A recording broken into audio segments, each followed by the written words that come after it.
赵丽颖的幸福到万家这段时间实实在在地敲开了不少人的门，这不刚刚好卡点在了最地气的时代东风下面，实在是天道酬勤的又一刚性佐证了。这部乡土气息浓烈的时代片子，让长尾剧的可能性锦上添花，潜力暴增了。为什么？是因为我会这么说呢？因为这个世界，肉眼凡胎的我们注定看不懂。包括王一博也是如此，鬼聪明的他一口气无缝接拍了几部正剧大片。去年封神的易烊千玺的范儿已经是无以复加了。然而呢，电影咖的弯道之路恰恰好又碰上封城封路的全封闭年代，让2022年的电影圈的冬天比隔壁电视圈的夏天冷了太多。这个世界都是最高指示的陀螺世界，吃瓜的命注定都是吃着吃着就犯昏的命。赵丽颖的幸福到万家播出几集，赵丽颖所饰演的何幸福就折腾几集。她作为一个刚刚嫁入王家的新媳妇，面对丈夫离婚的威胁，也非要和万善堂讲道理。这样的角色在最开始的时候的确显得倔强又拧巴，但何幸福并不是那种因为自己不满就无理取闹的人，她就是简简单单想要个说法而已。比如最开始的婚闹大戏，她为了保护妹妹砸了万传家。何幸福本来非常生气，面对婆婆和公公的劝说不为所动，但是当得知自己砸的万传家头破血流之后，也开始暗自后悔下手太重。而且从最新的剧情当中，老王家的地被抢征了，何幸福带着律师调解还被拒绝了。要知道，辛辛苦苦盖好的大棚关系着家里的收成，万传家不仅因为自己对何幸福的仇恨，打着集团的名义去征收老王家的地，还压着补偿款不给。从头到尾都是何幸福这个怀着孕的新媳妇的，满腹憋屈。于是何幸福来来回回讨说法，要赔偿，于公于私，其实都是退无可退，逼上梁山的真心苦楚和无边怒气。于是乎，和一言堂惯了的万善堂说不通，就干脆利落咨询律师讨说法。这种水到渠成的思路很带感和巧妙。从这里也能看得出来，何幸福内心的种子并非认死理不讲理，而是面对他心中的不公平一定要讨个说法的地气和真实。只能说这一回赵丽颖稍带农村本色的表演，让她的演绎锦上添花。虽然不是科班出身，但是她乡里乡气的演技确实没得挑，随时随地可以完美而刺激的碾压任何大城市长大的那些学院派的角色说服力。与郑晓龙导演的再次合作，也的确让人感受严谨之余，也能感到惊喜。而且后面的加成只会更多。为什么视角永恒359度的？是因为我会这么说呢？因为2022年的7月2日，一个亮晶晶的词条10大长尾剧登上了微博文娱榜的热搜，引发出了大量的网友的讨论。这10部长尾剧分别为《甄嬛传》、《琅琊榜》、《知否知否》、《应是绿肥红瘦》、《新三国》、《楚乔传》、《香蜜沉沉烬如霜》、《三生三世十里桃花》、《庆余年》、《陈情令》、《亲爱的热爱的》。领队号入座了几加几的赵丽颖和王一博呢？这次长尾剧 TOP 10的出炉，也意味着当下行业内外对电视剧的评判标准也不拘泥于播出期间的收视率，也就是网播量、剧集评分、热搜话题这3个领域内的数据统计了。所谓的长尾效应，即在剧集播出之后依然能有话题流量的持续引入，并能满足播出平台的盈利需求。好玩的是，这也同时完美解释了被坊间吐槽日活量拼不过爱奇艺、腾讯的优酷为什么能够因为手里面握着的一部《甄嬛传》，能够勉强保证了自家会员数一直不倒的那个戏剧性之谜。更加有意思的是，这个首播表现其实平平的《甄嬛传》，后期居然大爆。这种后爆现象值得赵丽颖、王一博十足注意一下，因为前车可鉴，大可利用。长尾效应被不断挖掘，老剧被反复证明其价值，既是来自消费市场的直接反馈，也从侧面提供给电视剧行业内部逐渐清晰明朗的制作思路。《甄嬛传》得以长红10年，知否被誉为宅斗天花板。《琅琊榜》之后品开的古装权谋项目，无疑能出其右。而2年扎推的仙侠、甜宠剧，统计观众愿意重刷的，居然还是《三生三世》、《香蜜》、《亲爱的》、《热爱的》这些好玩的烧脑现象。通过这10部长尾剧的清单，让喜好瓜瓤的观众的确可以一窥端倪了。因为看似简单的爆剧复制套路，却都无一例外的屡屡在接受着市场检阅的时候，同时接受着败北的苦果。或许制作方应该考虑的是，以上的剧集在完结多年后依然能有话题性和发酵的能力，根本的原因真的不止于题材和流量明星的功用。只能说长尾剧的辐射效应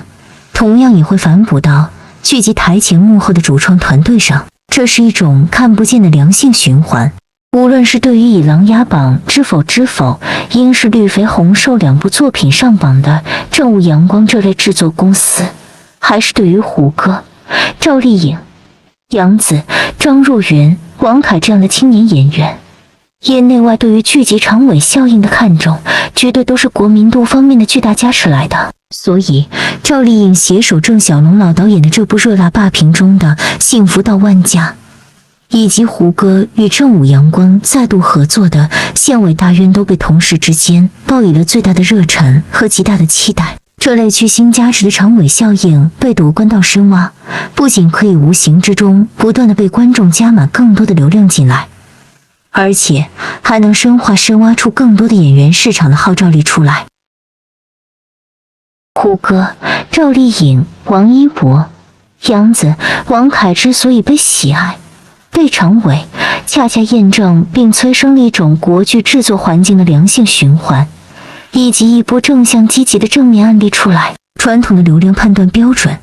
固然能让人从中分析出剧集的质量好坏、主演的抗拒能力、幕后的宣发实力等等，但是呢，长尾效应这一个全新维度的评价的角度，正如是因为我时常提到的359度的视角一样，都是更高、更广、更深的审视和发现。长尾效应从某种意义上来说，给了口碑剧和优秀演员另外一种极其有效的市场反馈和数字佐证出来。X 视角永恒359度的因为我只想说，流量只是当下的诠释，演技才是不朽的答题。对比王炸姐姐在演技方面，土而优则演，无疑正踩在了长尾时代的痛点和嗨点。幸福到万家真的是生逢其时。而王炸弟弟在演技方面，现在正在想着斗而优则演，发掘王一博多元可乐的一面，给更多质疑的人和寻宝的人。这个思路深完我已经探讨过了，很正点，也很积极，只是时间点依旧未知，因为风云诡谲，无人能晓。说实话，深完我也是看过热烈的导演，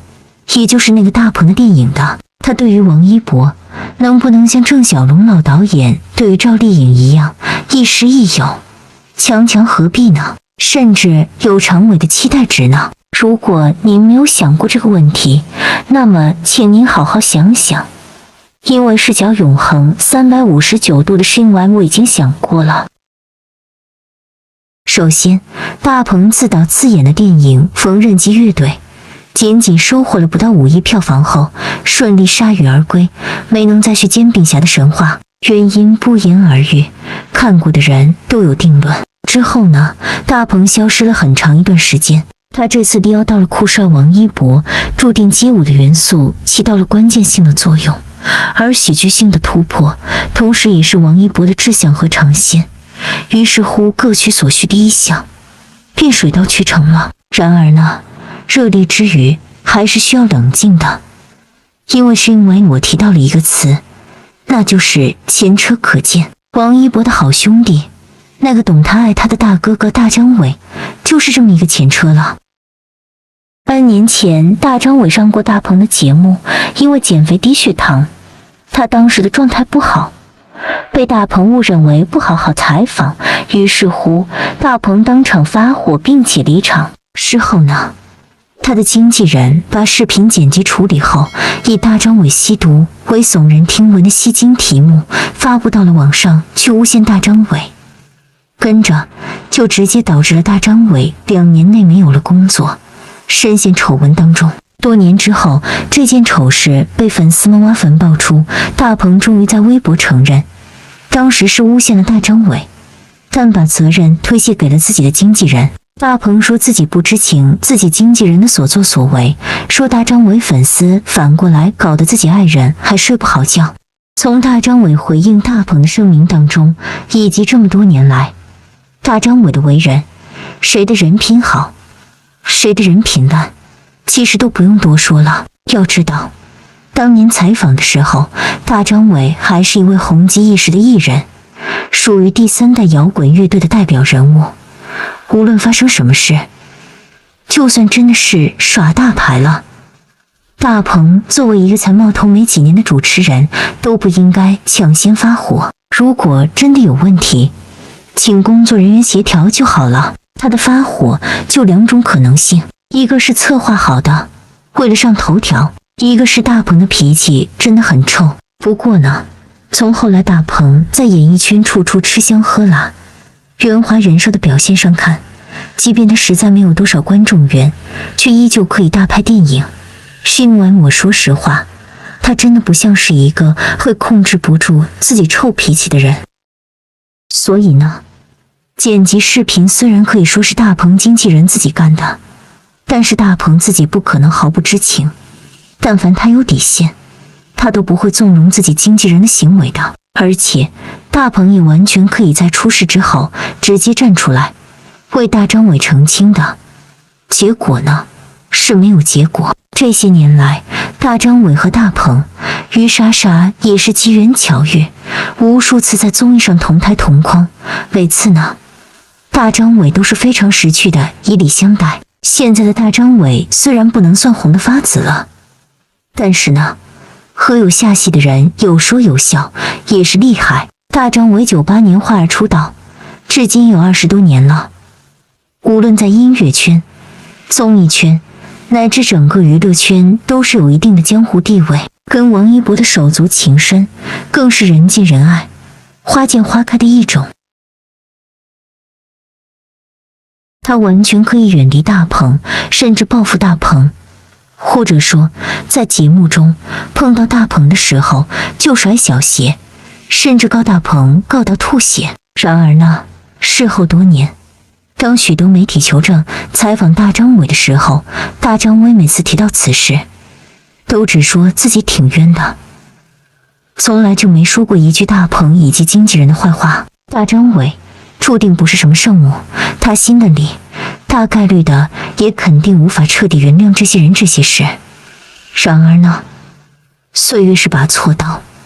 锉掉了许多的棱角和爱恨情仇。到最后，大张伟仍旧选择了善良，就像他选择保护王一博一样。世界不是单色的，不是黑色或者白色，而是灰色的空间更多更大，也更野。绝对不是吃瓜皮的看客们眼中纯的大块的色斑。王一博这次选择热烈，注定有更多事前的想法和事后的红利。然而呢，王渣姐姐的智慧有时候真的走得更扎实、更沉稳。跳出电视圈就没有了长尾的红利，只是一步一个脚印的方向不会改变。是因为爱我，只有5句话想说：其一，好好磨练演技，不浮不躁；其二，希望团队继续静下心思考电影、思考电视，追好的剧本和价值导向；其三，合理追求利益，但是利润是付出和成功后的附属品，不是唯一目的；其四，远离爆款，走进长尾，不必把电影搞得像短期的一次性快消品似的，后者充满了洗钱和商业的气息；其五，成人的世界很复杂，防人之心不可无，做好自己，恪守本真，继续呈现王一博经典的“我不搞笑，但我好笑”的那一幕。